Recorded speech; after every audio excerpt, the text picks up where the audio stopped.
I appreciate the fact that The Weeknd wants to be in films, and I appreciate the fact that he is a film person. But I think he needs to stick to making music for empty strip clubs that are laced with neon, right? Like, I don't really think acting is his thing.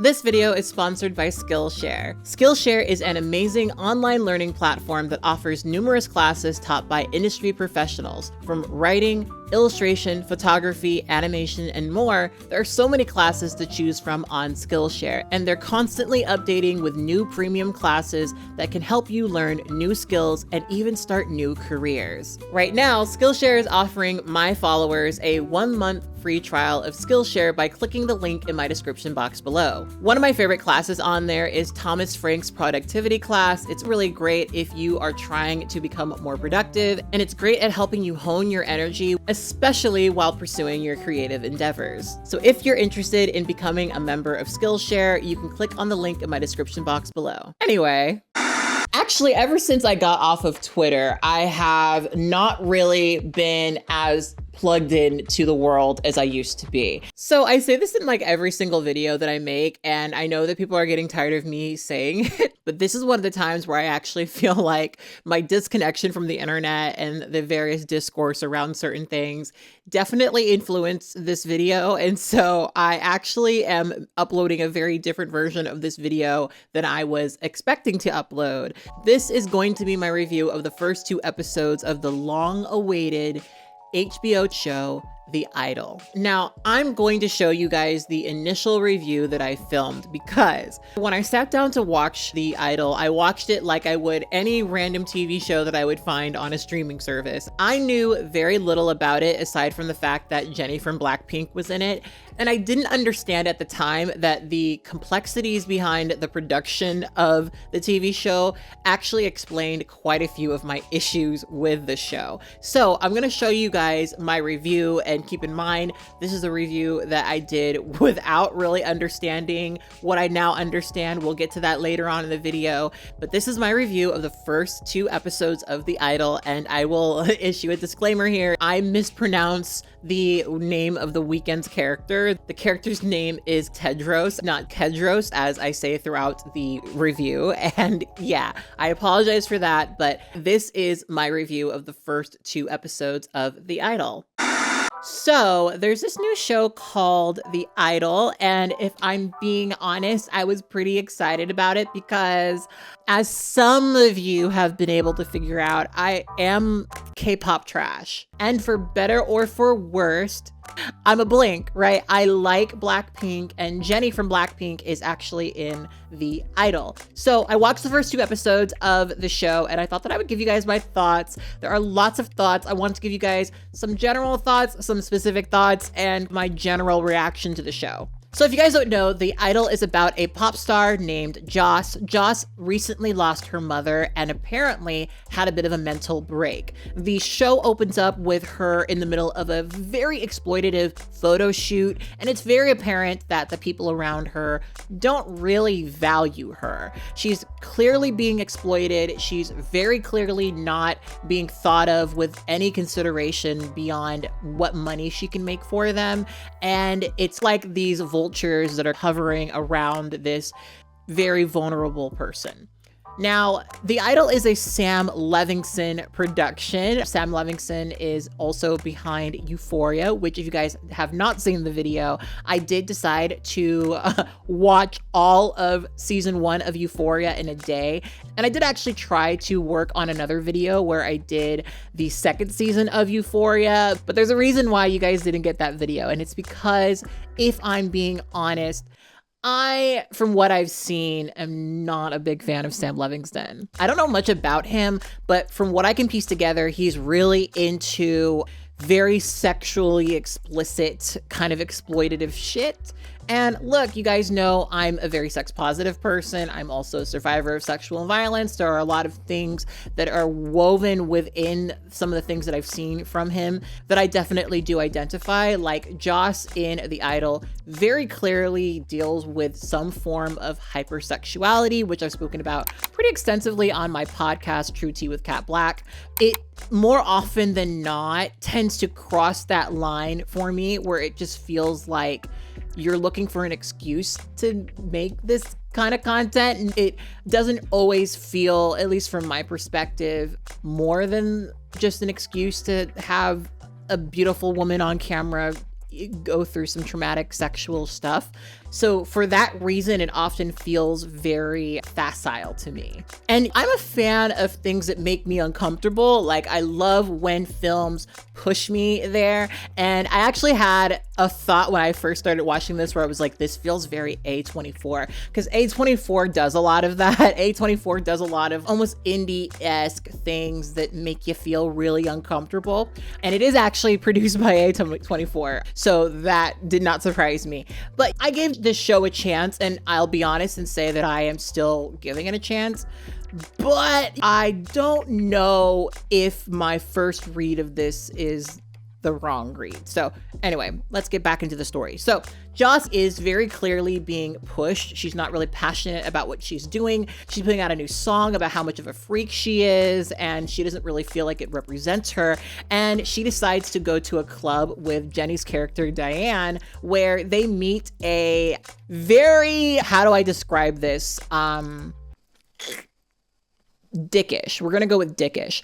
They meet this really dickish dude named Kadros, who's played by The Weeknd, and Kadros is the owner of the club that they are currently partying at. And Joss ends up really connecting with him, and they enter into this relationship, I guess you could say, where he is very clearly like the dirt bag guy. Lots of conversation about every girl having a dirt bag phase with Taylor Swift's recent choice of man. And sometimes that's what happens when you are in a place of trauma and you are in a hypersexual headspace. Everyone else sees it but you, right? But she connects really well with Kadros because he is trying to encourage her to get into her own desires with art, to actually pull from a more vulnerable and real place when she's creating something. And that inspires her because the pop music she's making is very uninspiring to her. So you find out in the second episode, which, side note, this is going to be, we're spoiling it. I don't know if you figured that already, but we're spoiling it. You find out in the second episode that Kadros is actually a talent manager, and he is managing Diane and a few people that you meet at the club. And essentially they enter into this relationship where it's insinuated that they're going to start working with each other. And Diane is actually, while this is all happening, being picked up by the same record company that Joss is signed to. So here's the thing about this show. There's a part of me that enjoys stuff like this, but there's also a part of me that could take or leave it, right? I was really excited for The Idol just because of Jenny being in it, and frankly I thought that something about a pop star would be really interesting to watch, but I'm not optimistic about it actually being a show that I feel like watching. If I'm being completely honest, it feels a little bit like, I don't know if this makes any sense, but I feel like there's a genre of TV show where just a bunch of rich people who live in LA decide that they want to put together a production, and so they call their friends, they call their people, and then they come together and they make it happen. And it's not particularly always very good, I guess. Like when I think about this, I think about American Horror Story's recent seasons. Ryan Murphy just wanted to get his friends together to make something. And while that has its moments of iconicness, overall, it just leaves me very unfulfilled in terms of a good story and good acting. But it's almost like these are not supposed to be good. Like it's a genre of ensemble cast that is all very well known. So So one of the big things I wanted to talk about is Kedros. I think it's either Kedros or Tedros. I'm probably fucking this guy's name up. I don't care. Kedros and Joss enter into a bit of a BDSM relationship. And something that I felt like talking about as a person who is a kinkster is the dangerousness of what they're doing, predominantly because there's part of me that feels like people might watch this and feel like it's something they should do. So the first night that Joss invites him over, Kedros decides to, as a way of inspiring her, put a bag over her head and suffocate her. And then when she is about to pass out, he takes a knife out and cuts a hole in the bag so that she can breathe again. That's called breath play, which is a type of edge play. And I want to make it very clear that is incredibly dangerous. And it's so dangerous that you can't even do it at the vast majority of dungeons in Los Angeles. It is just that dangerous. It's honestly one of those types of play where you can do it the right way and you could do it the wrong way. And so it's alarming that within the mythology of this show, she just let him do that, because it's definitely not something you would do with everyone, and it's definitely not something you would do with most people. So yeah, that was a red flag. He also does a bunch of knife play on her thigh, which is also incredibly dangerous. It's very easy to hit the wrong spot there and kill somebody. So all of that really bad. And frankly, here's the thing about it for me. I don't really know what it's adding to the story. See, here's my problem with Sam Levinson and a lot of very similar projects, right? All of these things I think are interesting, cool parts to add to, I guess, the story, right? And something that I'm thinking of just right now is that I think the reason why BDSM is in this show is because it's tying it closely to her trauma. And when I see stuff like that happening in shows, I just think like, why is it there? What is it really trying to add to the story?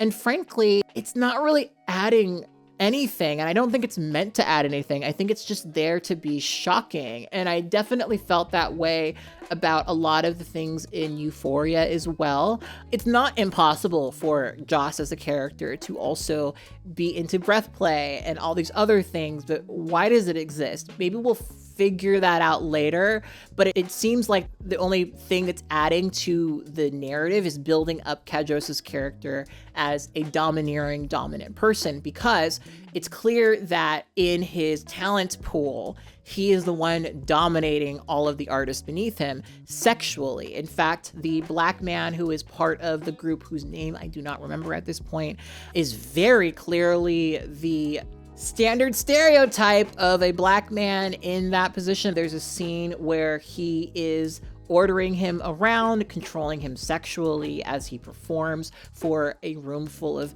the artists that he's working with, including Jenny. And it's just one of those things where I guess we'll find out why all that's happening, but something tells me that there is no reason. It's just there to be strange and shocking.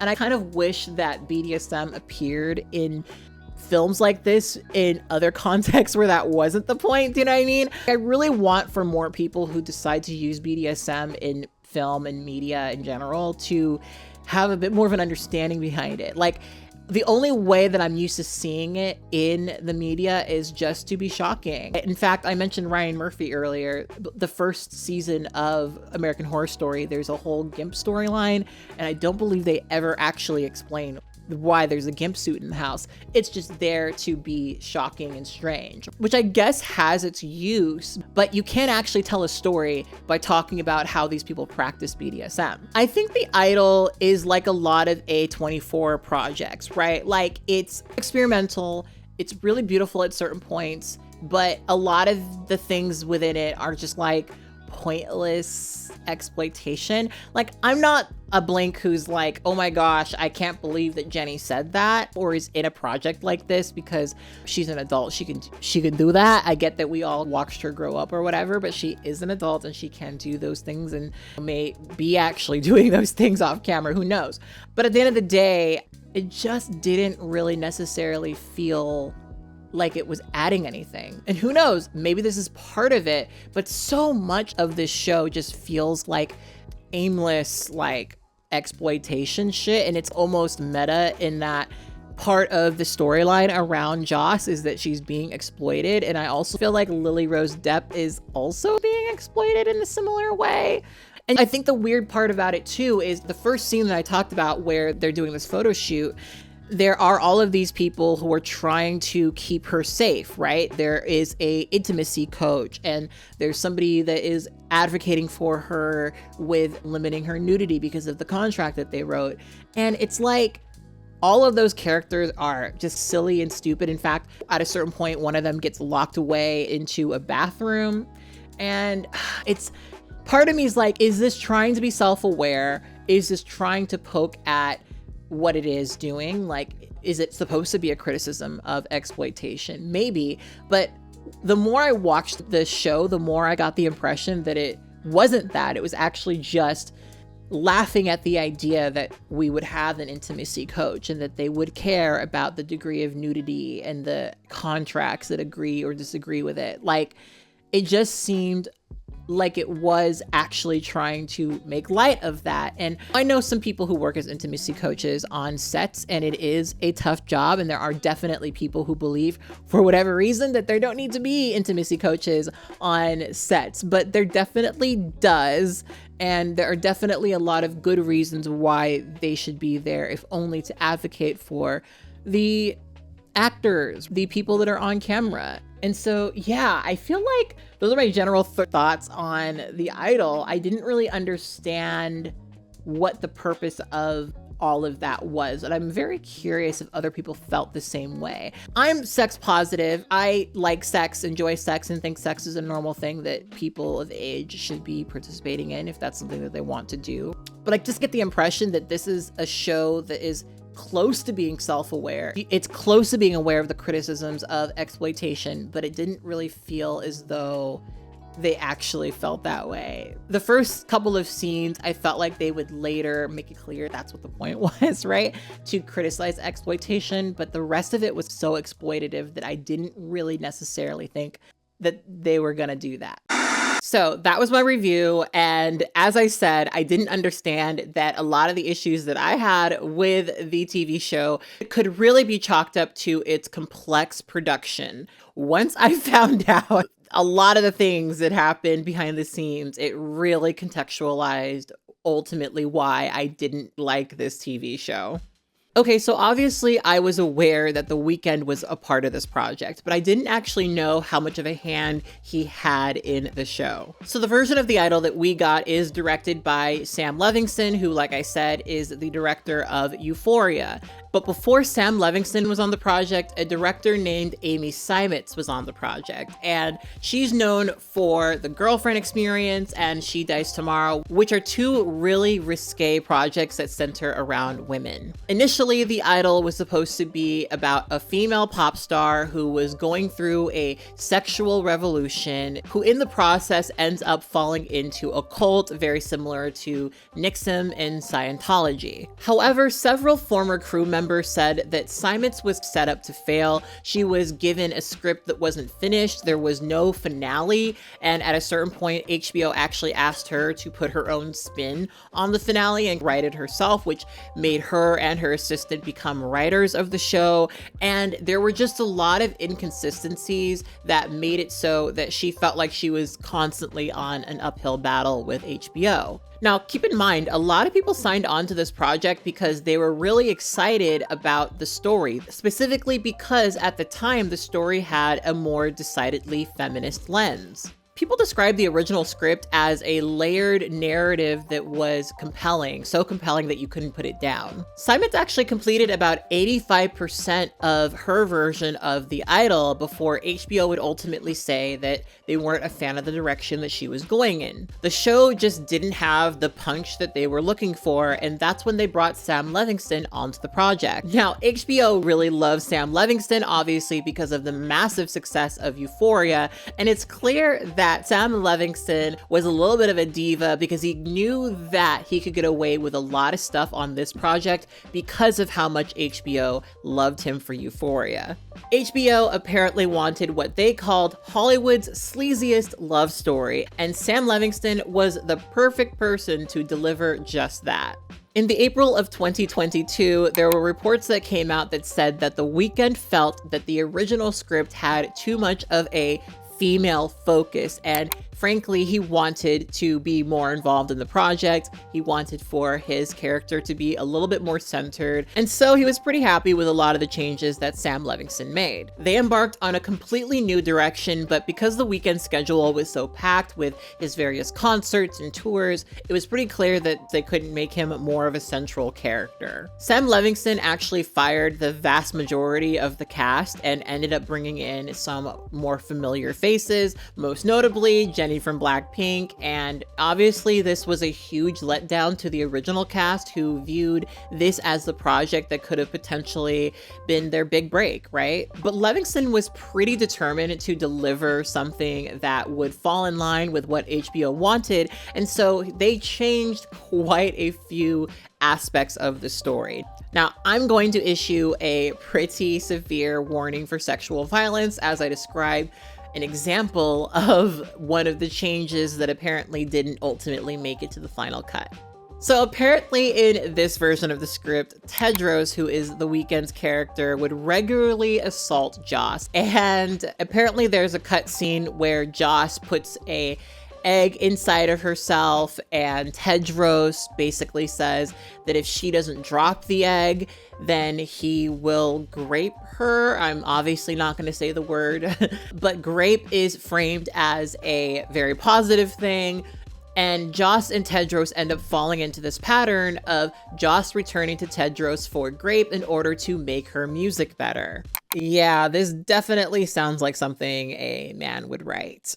While Sam Levinson did let go of most of the original crew, there were some people who were left on the crew from the previous project, and they really didn't like the new direction that the show was going in. For the people who worked on both versions of The Idol, the show went from being about a woman being sexually empowered and trying to discover something for herself to a woman who begs this man for abuse because it makes her music better, right? It very much changed the vibe of what the story was supposed to be. Now, The Idol is supposed to be satirical. It's supposed to be critical of sexual exploitation. And as I mentioned throughout my review, I was not sure if it was successful to that end, right? Because it didn't feel like it was really being critical of that at all. Like, it just seemed like it was that. And apparently there are a lot of people who worked on both versions of the show who felt the same way. They felt that it had lost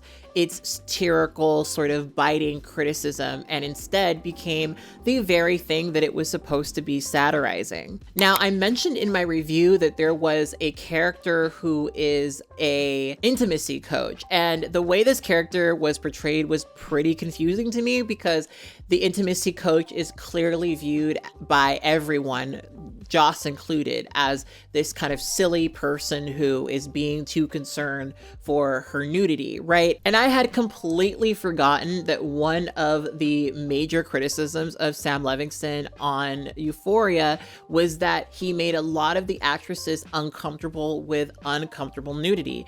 Most notably, Sydney Sweeney did an interview where she discussed how there were certain scenes that were written for her to be nude, and she would sometimes just say, I don't really think the scene calls for that. And in some situations, he would just be like, oh, okay, and she wouldn't be nude, right? Like, Sam Levinson has an issue with trying to get women in very particular positions being depicted in a very particular way. And for me, it does, again, come off as pretty misogynistic.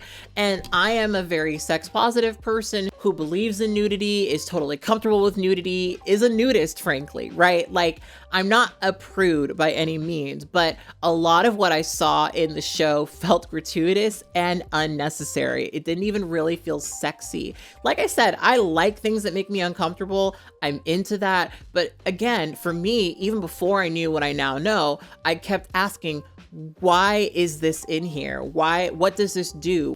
I asked myself, is this moving the story forward, or is it just shocking for the sake of shock? And that apparently was also one of the other major criticisms from the crew members, is that it just seemed like Sam Levinson was determined to push buttons for the sake of pushing buttons. Now, going back and researching about the production drew this to the front of my mind. I had totally forgotten how much different the show had been advertised forever ago and what we ultimately got. Like, overall, I was pretty disappointed by The Idol because I remember thinking that it was going to be something completely different. And now understanding that a completely new director came in and the story completely changed, that definitely contextualizes a lot of the issues that I had. But here's something else that I really wanted to point out. The problems that I have aside, like all the sexual content, whatever aside, the biggest issue that I really have with this show is that it's honestly just very poorly acted. I appreciate the fact that The Weeknd wants to be in films, and I appreciate the fact that he is a film person, right? But I think he needs to stick to making music for empty strip clubs that are laced with neon. Like, I don't really think acting is his thing. Watching it and knowing that he wanted to be more involved, it becomes pretty clear because Tedros is a really strange character, right? Like, he's a really odd character, and that's obviously the point, right? Like, he's supposed to be a weirdo, he's supposed to be creepy, he's very Dracula coded, right? But The Weeknd is just not a good actor, right? The Weeknd is just not a good actor. And frankly, neither is Lily Rose Depp, right? I've never seen her in anything else, so I don't know what her situation is, and maybe she's better in other things, but I also don't think that her talent is strong enough to carry this entire show. Like, as a main character, I'm not sure it works. Do I believe that she is damaged or whatever? Sure, yeah, I see that. I get that impression. But there are people who are background characters who are actually far better actors. Like, watching this, the character that I actually found myself really enjoying the most was the character played by Rachel Senoit. I don't know if I said that correctly, but she was great in this, right? Like, and she is one of the better actors in the show, right? And I enjoyed every scene with her, partially because I also think her character is the most like reasonable, grounded person, but it's also just well acted, right? And Sam Levinson replacing all of the actors with people who are recognizable in Hollywood, I get why he did that, but a lot of those people are only so good themselves, if I'm being frank, right? Like, there's some people in there that are pretty good, there's some actors in there that definitely know what they're doing, but a lot of the people that are just more recognizable are just not very good. And that's the thing, when the story is what it is, and there's all of this sexual content that really doesn't need to be there, and the acting is bad, there's very little to hold on to. That's something that I've heard from a few other people who have reviewed this. Like, there's very little to hold on to, right? Like, I'm gonna keep watching it because I'm a weirdo who just really wants to see where this terrible show goes, right? But if you haven't watched this show, it's not a show that I would turn to you and say, oh my gosh, you gotta watch this. Like, I usually know within the first couple of episodes if a show is going to become like a show, right? Like, Boardwalk Empire is a show, for example, right? Like, that's a show that I'm gonna want to show a bajillion people all over again. Sopranos, like, there's lots of shows that are like great, and there's a lot of HBO shows that are like that. This isn't one of them. This really isn't one of them. It's poorly acted. It clearly, to me, seems like it is based around The Weeknd. He is very in this. He is very in this. Apparently, they also actually filmed a scene while he was on tour, and I'm not really interested in seeing him act. I'm really not interested in seeing him act. But anyway, that's my review of the first 2 episodes. By the time of me filming this, there is technically a 3rd episode that's been posted, but I have not seen it. Apparently, this is a 6-episode long show, so there's a few more to go. Let me know if you guys want me to come back after the entire season is over and give you guys my review. Give you guys my review of whether or not it got better, right? Because who knows, maybe it will get better. But for now, these are my thoughts. I'm not impressed. I am intrigued by the cult angle. I'm curious where that's all gonna go, but I'm definitely not going to tell anyone that The Idol is such a great show, you need to watch it, right? Like, it definitely doesn't have those bona fides. But anyway, on that note, that's all I've got to say. If you guys have seen it, I would love to hear what your guys' thoughts are. I always love hearing your thoughts and perspective. Thank you so much for caring about mine. On that note, I will see you guys next time. I want you to always remember and to never forget that you are beautiful and you are loved. Bye.